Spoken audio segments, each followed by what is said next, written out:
I was rejected at the age of 3 by my dad, and that meant that I was going to stay with my mom.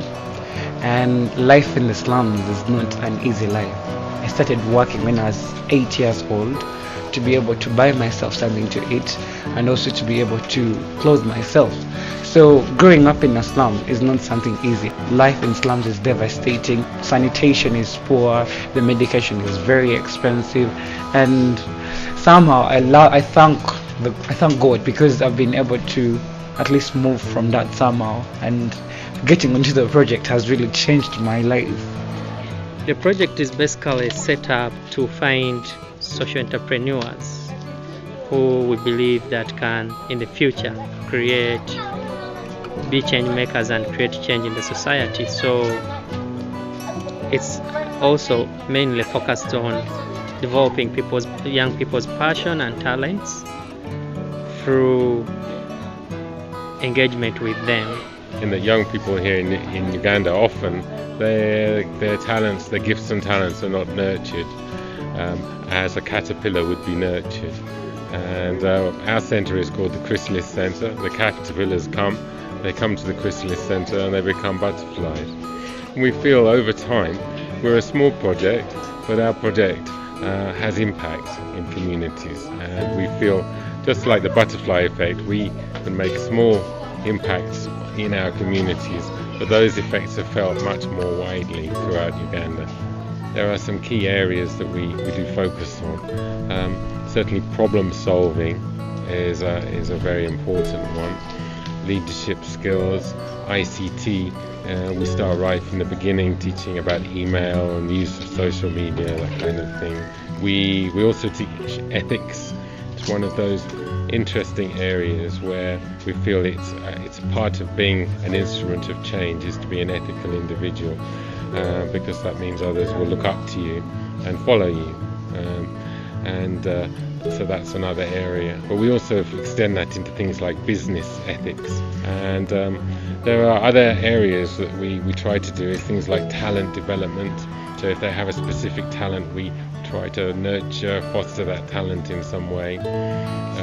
Activism is another area that we cover, and international citizenship.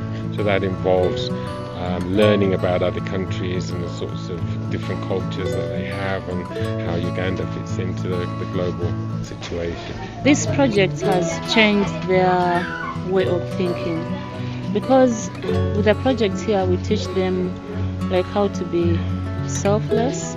That is our main concern, because if you're going to be a person helpful to the community, you can't think about yourself only.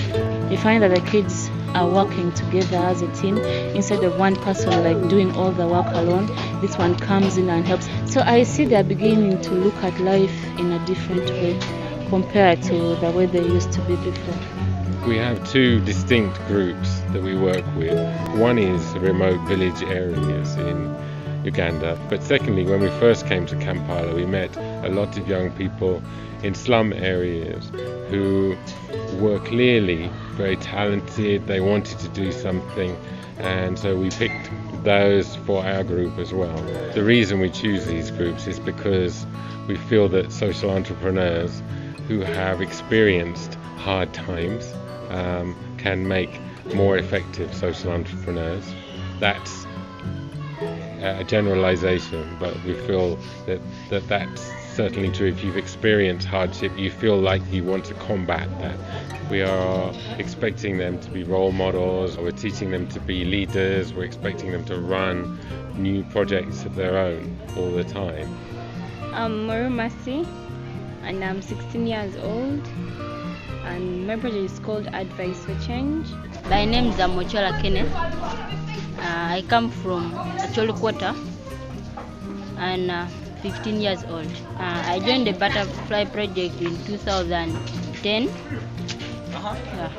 And my project is Acholi Quarter Youth News. The project is about giving information to the youth. My name is Laniero Dorothy from the northern part of Uganda.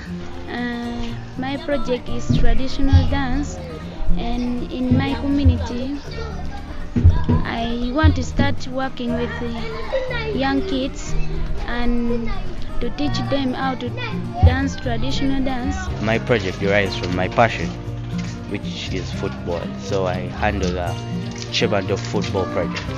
Chevron is basically a place that I live in, and it's a community. I was so interested in music, dance and drama, so I decided to start up a project called Arise Music Project. It's about children who are talented in music, dance and drama. So we compose our own songs. We act about the problems affecting the community, because in slums there is child abuse, there is child labor. So we sing about these all problems, and then we sing about the solutions. We tell the leaders what they can do about it, even the individuals around the community. I'm Francis, and my project is called Slum Run, and this project is based in Acholi, where people came from northern Uganda just because of the war, so they came running from Kony. Acholi is a slum area and based in Kampala, and well, it has about, let me say, 5,000 people. It's very congested, and people are there, they don't have houses, toilets, sanitation. It's just too bad living there.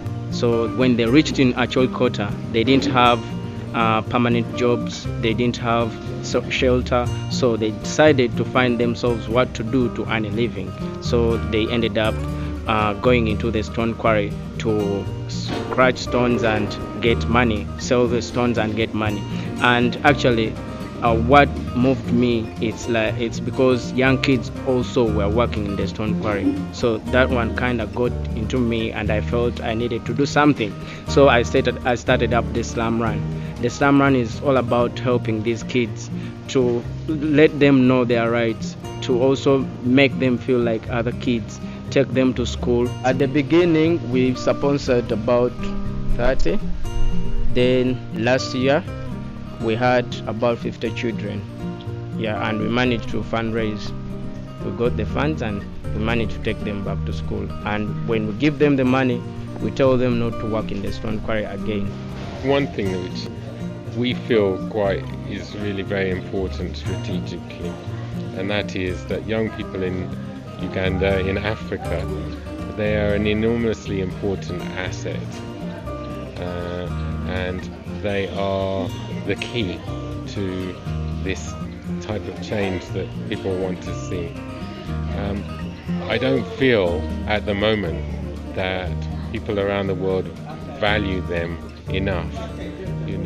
We talk about sponsorship, and then we say, well, I'm going to pay £10 a month to sponsor a child at school, whereas at the same time in the UK, one child is sponsored for £10,000 a year by the government.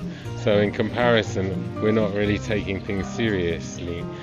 These young people deserve serious, and they are just as talented as any other children around the world, so they deserve equal support.